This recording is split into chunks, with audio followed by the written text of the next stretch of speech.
We're in 2 John today. We're wrapping things up when we get to Easter. We'll be in Revelation, but we're in 2 John today. And John's letter here has a whole lot to do with Christian discernment and understanding the form of love that God wants us to display to people. And we're going to touch on various forms of love, but we're going to work on one specifically.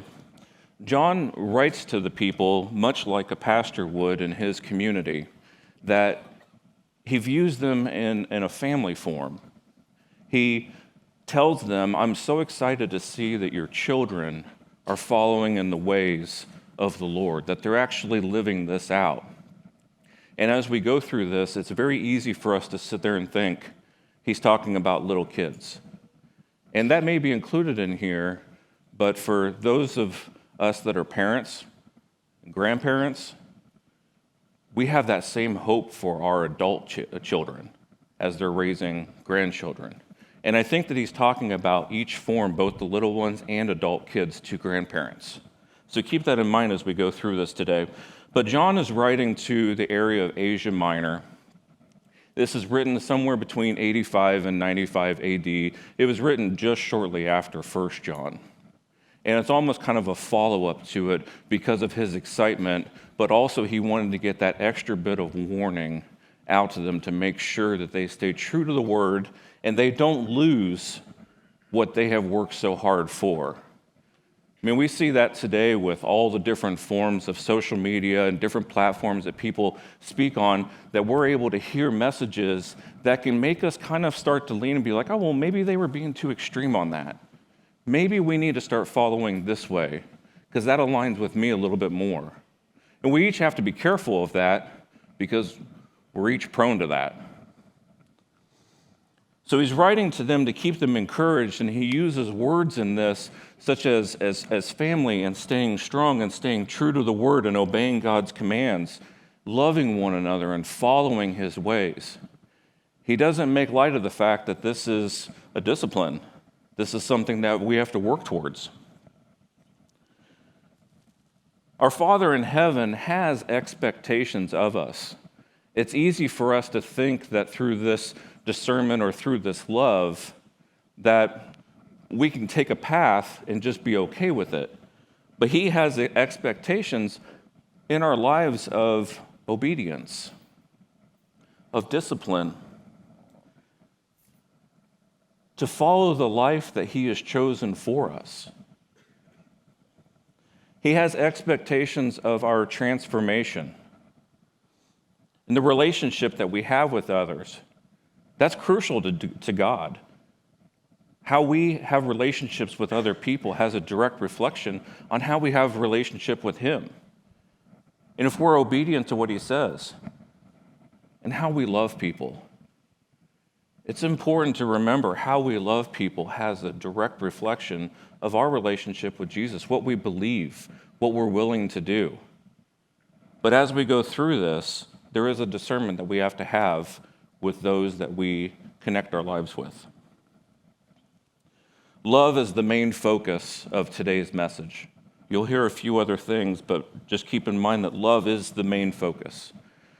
The first thing that we need to pull out of this, John has three main points. The first one is that your life tells a story.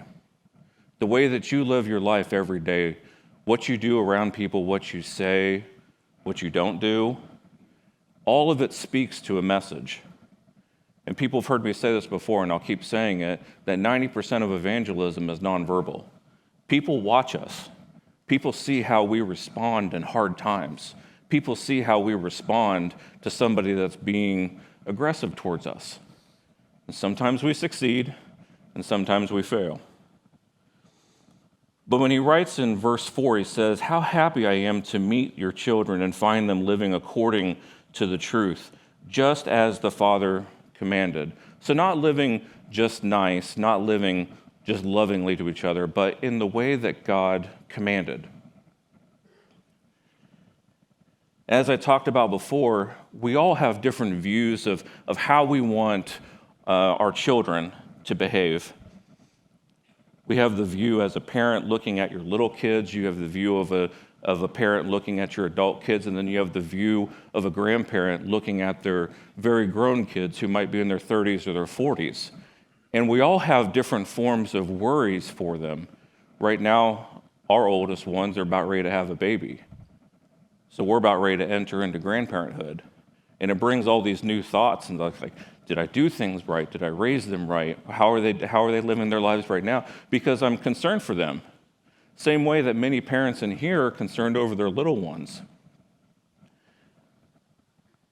What he wants us to do, how do I say this? He wants us to make sure that we're focusing on how we're raising them according to God, according to his commands. We all deal with different times that our kids can act out. I don't remember, my mom reminds me, that when I was 2, I was quite different than I am right now. Right now, if you meet me on the lobby, I'm pretty open and talking to people, but I'm a natural introvert. I'm not going to be the person that comes up here as the person that just rows the crowd. I'm just not that person. That's what we have Zach for.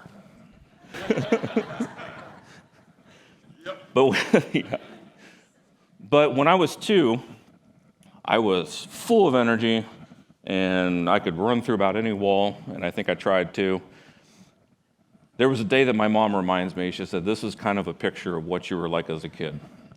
She goes, there was one day that I was cleaning the house, and I came back into the room, and you opened up a family-sized box of Cheerios and spilled them all over the floor. And then I yelled at you, and you left the room, and I was cleaning that up. And then I've made it downstairs, and we had a wood-burning stove, and I had pulled out the ash pan underneath, and just everywhere. And then she was cleaning that up, and probably by that time there, I was probably had a sore rear end. And then later on, she found me, and there's no little kids in here. Okay, this is actually pretty fun. I took Matchbox cars, and I ran them down our registers. You get one shot, but just listening to it, seeing how far it actually went. Funny story, and later on in my early teens, my dad was opening up some of those registers and found Matchbox cars from like a decade before. So there's expectations of your kids to behave, and you're really proud of them when you come back into the room, and they're not doing those things. And they're listening to you.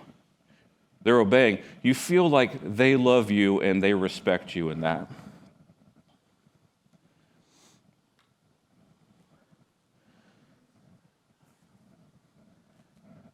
And as we go into adulthood, we raise our kids in that way so that when they live their life later on in life, when they become young adults, when they become further into adulthood and they have little ones that are raising, that they're in alignment with God, because that brings us a form of peace. Because God is the author of the universe. If there's anybody that knows how to live a right life, it's him. So why wouldn't we just follow his blueprints? So we have to remember that God is also a parent too, and he wants that for us. So what causes God to be concerned about us? I mean, it's kind of hard to fathom that because he's supernatural and we're natural. It'd be nice if we could just sit down with him and talk with him right in front of us. So the same question is what causes us as parents, for those of you that are parents, to be concerned about our kids and their behavior and how they're following things in life? Well, it all goes back to love. We love our kids and we want the best for them. He loves us and wants the best for us.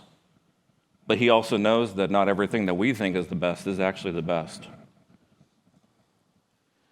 That's because that love is the key identifier in a disciple's life. In a disciple of Jesus, love is the key identifier. If you meet somebody that says they're a Christian and they're a very unloving person, I would question what version of Christianity they follow, because I seriously doubt that it's written in here. John goes on to tell us in verse 5, he says, I'm writing to remind you, dear friends, that you should love one another. This is not a new commandment, but it's one that we had from the beginning. Love means doing what God has commanded us, and he has commanded us to love one another, just as you heard from the beginning. So what does it mean to love? We have a wide variety of versions of love today. Are we talking about Hallmark love? Are we talking about tough love? Well, there's lots of different types of love, and whether you're a parent or you're just an adult, you understand these, whether you have kids or not. There's sacrificial love. There's loving somebody enough that you're willing to give up something, your time, your money, your focus. You're willing to give that to them because you love them. There's parental love, caring for your kids in a way that you know is best for their future, not necessarily what's going to make them happy in the moment. And that can be tough at times. Parental love of prioritizing your life to make sure that you're pouring into your children the best that you can, whether it has to do with your calendar, whether it has to do with doing without so that your kids can have something better, or to make sure that they're supplied.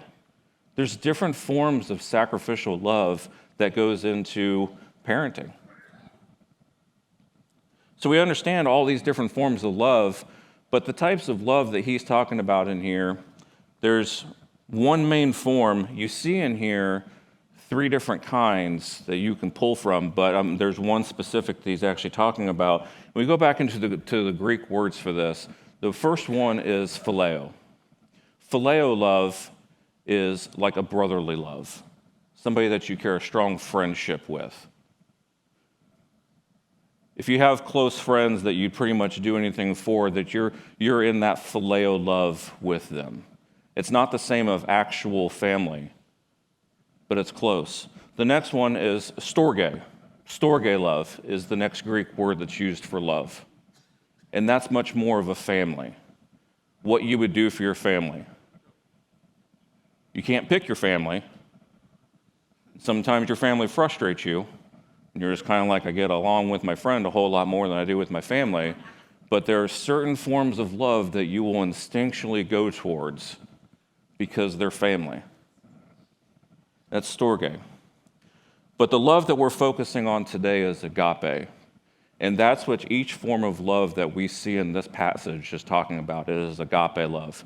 It is the unconditional love that we were singing about before, that God pours out on us even though we don't deserve it. It's unconditional. But it's also the type of love that he is asking each one of us to emulate. Now, we're not able to surpass it, but we can at least come close to matching it or work on that discipline to pour it out. And what he wants us to do is love people even if they're not deserving of it. To love people in the way that God would love them. To view them as God's creation. Sometimes that's easy, and sometimes that's very hard. So it's important for us to remember which type of love he's talking about here, and that's why I wanted to go through those 3 there, because in this he's talking about family and he's talking about close people, but I want to make sure that we understand he's talking about this unconditional love. Because we naturally will find loopholes to get out of responsibilities. So if this in here was talking about phileo love or talking about storge love, it would be very easy for us to go and say, you know what, that person's not that close with me. You know what, that person's not my family. So I don't really think that I'm going to give them the amount of love that I feel like maybe I should. Anybody else in here ever feel like you could easily fall into that? Yeah. I'm glad somebody else said something. I was a little worried there. I had a friend that was growing up, very, very close friend. And her family were really nice people, but they were incredibly inclusive. So outside of school and sporting events, you almost never saw them. They were always together, which is a good thing, but it was almost like They would never let anybody else in, and they would never be a part of anything else going on. They were really inclusive. And I'm not saying that's a terrible thing. I don't think it's a healthy thing. But I look at that and I'm like, that's very easily where we could go to with our evangelism and with our love, if this was not pointed out as being agape love, that we could very easily isolate ourselves in a comfortable group of people, loving each other, but not ever really reaching out beyond that. And we have to remember to show this type of love to other Christians from other denominations that maybe you don't see eye to eye with, but when it boils down to it, they believe in Jesus, they follow Jesus, and so do you. And that can be tough because sometimes people want to get into debates. And I've dealt with those kind of people before. And most of the time, it's just not worth it.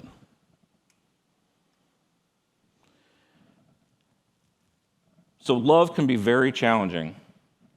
It can be very challenging to the family members that you have. It can be very challenging to coworkers that you deal with. But we're supposed to pour out that love. And it's especially hard to show that type of love to left lane drivers. That's a great point for an amen. I think I might have heard one. Oh my goodness. You ask my wife, that's where I get tested at the most. So the third thing that John wants us to pull out of this when we're talking about love, extending that to people, and it falls into the form of Christian discernment, and that is love may exclude. And this is kind of a hard thing to hear, and don't take this and just run with it and be like, oh, okay, he said that I can exclude people. That's not what this is meaning. It's a form of discernment, but let's go into this. It says in verse 7, I say this because many deceivers have come out into the world. They deny that Jesus came in the real body. He's making specific points. Such a person is a deceiver and an antichrist. Watch out that you do not lose what we have worked so hard to achieve. Be diligent so that you receive your full reward. Anyone who wanders away from this teaching has no relationship with God, but anyone who remains in this teaching has relationship with both the Father and the Son. If anybody comes to you in your meeting and does not teach the truth about Jesus, do not invite that person into your home or give them any forms of encouragement. Anyone who encourages such a person will become a partner in their evil work. So why do people deny Jesus? Or why do they pervert the gospel into something else? I think it's in our human nature to be arrogant or to be proud or to take a stand on this one particular thing. Sometimes people do it for control. Sometimes people do it because of influence. I mean, we live in a world right now where we have millions upon millions of social platforms. Everybody's trying to get people to pay attention to them. And some people just do it for power. But John's reminding us to be on the lookout for that. It's crucial that we're careful about who we listen to and who we follow. And it's important that we always look back to see if what they're saying matches up to this. Excluding people can kind of sound a little bit harsh, but it's a wise pruning in your life. You have to be careful of who you let into your inner circle. You've heard Steve talk about it, and we've said it in some different places, but you have different circles of influence and time and love, and what we're talking about are the closest ones, the ones that really affect you. Because it doesn't matter who you put into that circle, they're going to have an impact on your life. They're going to influence your decisions. I'm pretty sure you've heard Steve say, show me your 5 closest friends and I'll show you your future. And that's true. Our friends, no matter how strong we think that we are, will have an influence and impact us. So we're talking about the circles of influence that are close to the inner part. So you have to be careful about who you let in there to influence you, because it's going to affect you. If you're married, it's going to affect your marriage. If you're a parent, it's going to affect your parenting. Those inner circle people need to be family and friends and mentors and people that you want to not only encourage in growth, but also people that can help grow you. Because there's going to be people in this world that you're going to have to push to the outside just because they're unwilling to receive the type of love that we're called to give. Some people just simply want to deny it. They don't want to deal with it. And that's their choice. It doesn't mean you have to abandon them completely, but that just means that they don't belong in your inner circle. They can still be in your outer circle of influence and outreach and trying to connect with them, but you have to be careful about who comes into the inner circle. And you have to be careful about who you're associated with. We see this in this message right here. If you're associated with people that are preaching or teaching something that's very corrupt, it's going to ruin your credibility if people associate you two together. I'm not saying that you shouldn't be kind and compassionate to that person, but you just have to be careful about how much you allow them to be a part of your inner circle. Because if they're doing that, they don't belong in there. So this is a healthy form of exclusion. It doesn't mean that you're cutting them completely off unless they do something that's required. When I worked in the factory, there was a particular person that, as much as he wanted to preach the gospel, and for the most part of what he taught was right, but his attitude that he did it with was more like a "I gotcha" type thing. You ever deal with those people? They set you up to make you look stupid. That's probably one of the worst ways to convince people of God's love. Well, now that you know that you're stupid, let me show you something. And that was his MO, and I just had to keep myself away from him so that I could talk to people and they weren't connecting me with that person. But we're all capable of this agape love. It requires discipline and it requires intentionality. So why is love so important? Well, Romans 13 talks about it being the fulfillment of the law.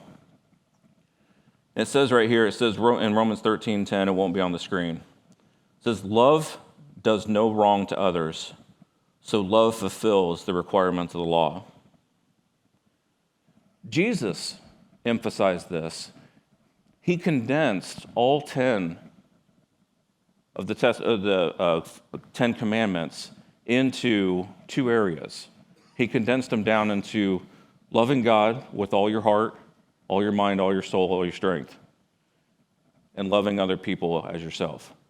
He condensed all those down because love was that important.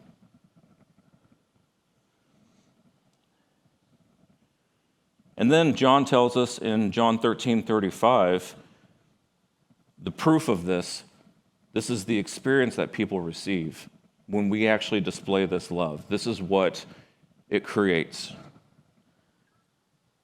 It says that John writes down Jesus' words and says in John 13:35, your love for one another will prove to the world that you are my disciples. So that right there tells us that we are all required to display this form of love, this agape love. Otherwise, we're not true disciples. I mean, we can say that we believe in Jesus, that we believe that he came to this earth, but the main goal is to become a disciple. And even to take it further, we're to become disciples that make disciples. So we first have to put all this in place in our lives, that way we can teach other people to do it as well.